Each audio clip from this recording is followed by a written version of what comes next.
can tell you this is the most important one. I know a lot of people saying, well, talk to me about finances. Or talk to me about healing. Well, those are important to God too. But this is the most important one. I want to show you why today. John chapter 3 is where we'll begin. I want us to read verses 5 through 7 out loud together. We'll read from the New King James Version as usual. If you don't have the New King James, that's all right.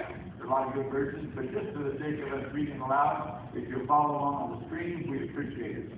Everybody get it nice and loudly. John chapter 3, Jesus is speaking here. Verses 5 through 7, let's all read.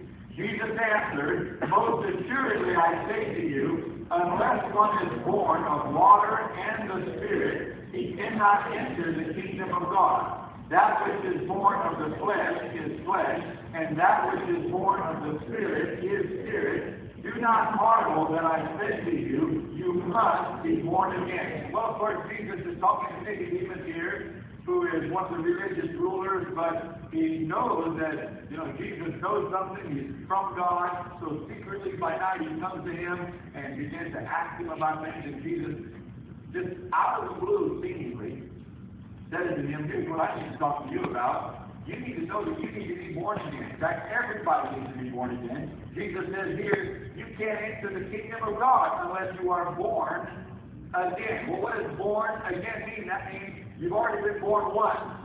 Everybody has a birth date because you had a birth. Well, Jesus says you need another birth. That which is born of the flesh is flesh. But he goes on to say in verse 6, and that which is born of the Spirit is spirit. So in other words, you had a birth where your physical body showed up in this world. But he says you need to have another birth, a new birth, a spiritual birth, and that's when your spirit inside, your dead spirit, becomes alive